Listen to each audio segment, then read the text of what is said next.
we have a nice palette of colors to work with, these 6 here and these 5 grays here. This will be a good start for going out in the field, but I like to take it another step.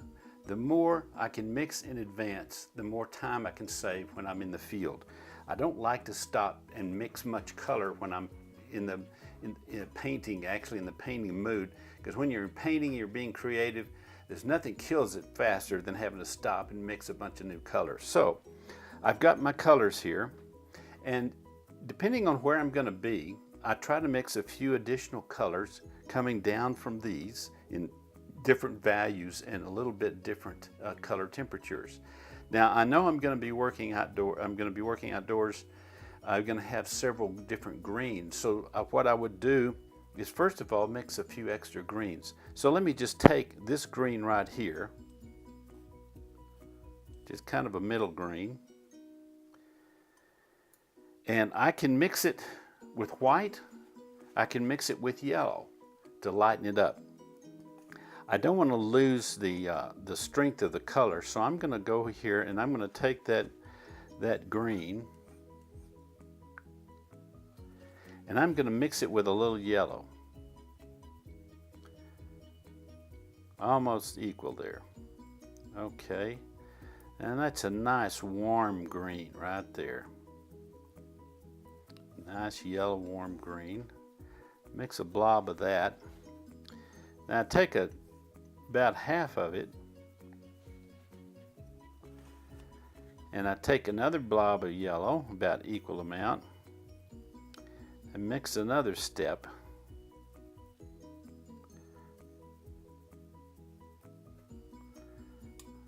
Okay, that's another step of green, and then I take about half of that, take my yellow again, mix that in there.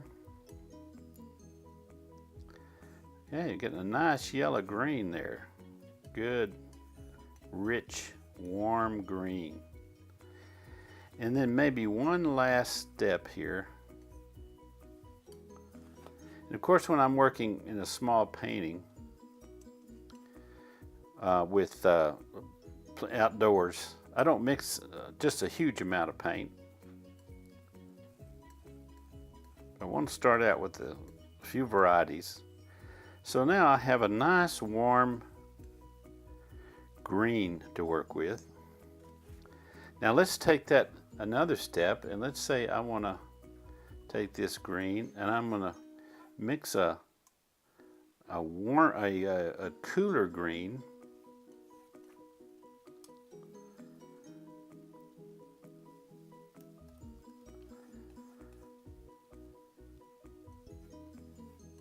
Just about run out of my ultramarine blue. Your ultramarine blue goes fast. It mixes with a lot of different colors. Okay, now this one will give me a cooler green.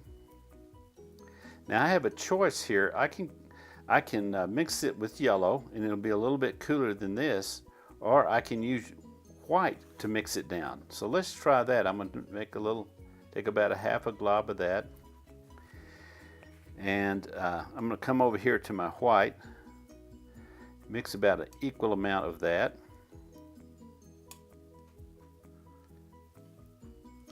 Let's take a portion of that and then add about an equal amount of white to that.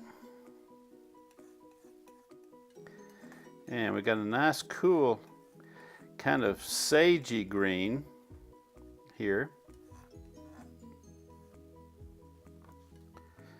And let's go another step, taking about half of that, mixing some white with it. Okay. Now let's say I'm gonna have some ground. In New Mexico here you've got this nice kind of coral or almost pink ground. So I'm gonna take another thing that I know I'm going to be painting, maybe even some adobe in here. So I'll take a little bit of this orange that I mixed, And I want to lighten it up, but I want to keep it rich in color. So I take a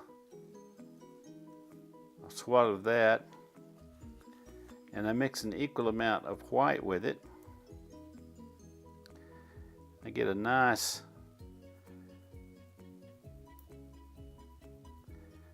dark orange.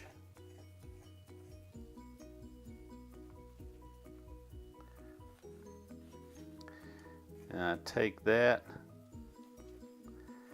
mix another glob of white with it. I mean yellow, I'm sorry.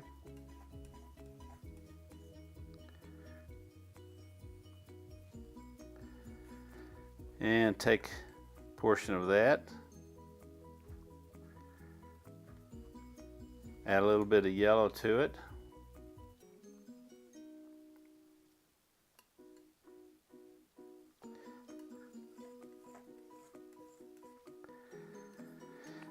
Now that's a very warm orange that I've mixed there. Now that's warm, just like this is a warm green and a cool green. This is a warm brown. Let's say let me mix a cool brown. I'll take some of my orange, mix it with a little ultramarine blue.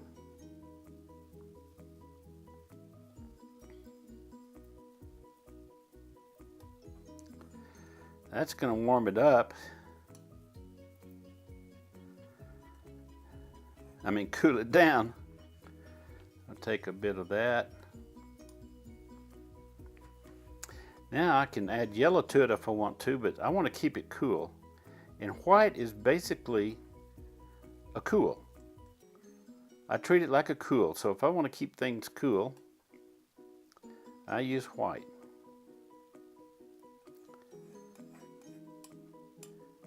So now I've got kind of a cooler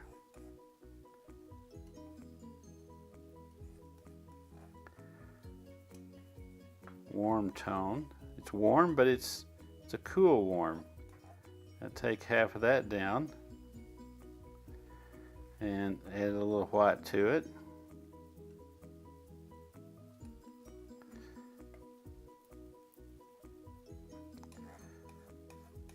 Darken that.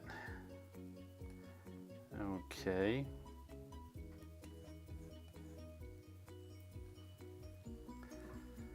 I'll take a little bit of that. Add some more white to it.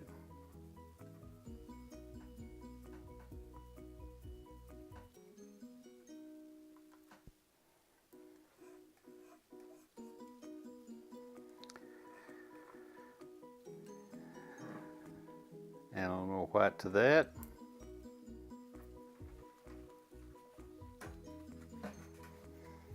So, I've got some colors, warms and cools laid out there.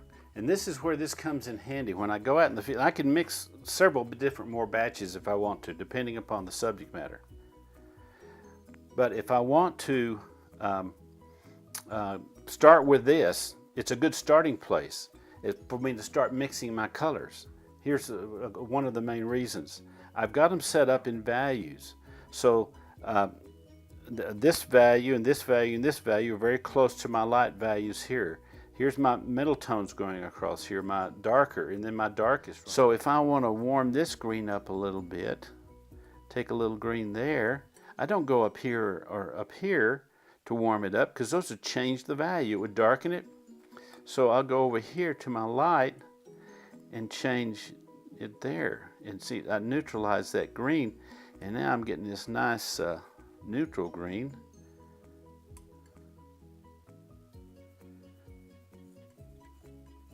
So I can get all these subtle green values, but by having them set up in these different steps of values, I can mix much quicker.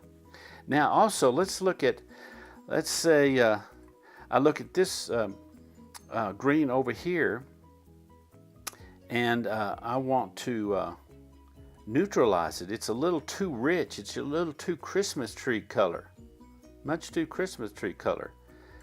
I can go and put a neutral in there. I could put a red in there, Or I can take the same value of gray and tone it down. This way, I'm toning it down, I'm killing the saturation, and I'm getting a much flatter, grayed down green, a nice mossy green, much more neutral color. I could get that by using red if I wanted to, but I'll get much quicker to a neutral if I use gray to mix with. And that goes for any of the colors. If I want to make this one, this sage over here, a little bit more neutral, I go across over here to a value of gray that's similar to it, and I put it in there, and it neutralizes it. Probably a little too much. Gives me a much more neutral version of that.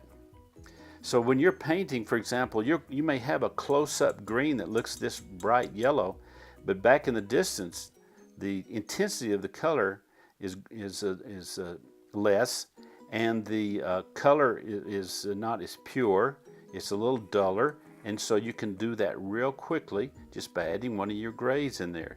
So any of these colors can be adjusted.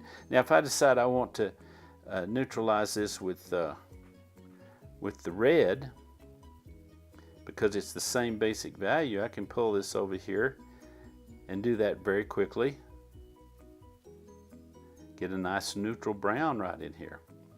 So this is the idea of mixing, using your grays and using your colors across here. Now I separated these quite a bit so you could see it clearly on the demo here. Normally I put these colors much closer together so that I leave an area down here to do all my mixing. So basically they would be up in here,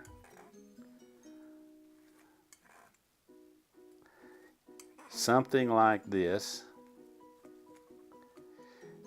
and then I would have this area right down here to mix my colors.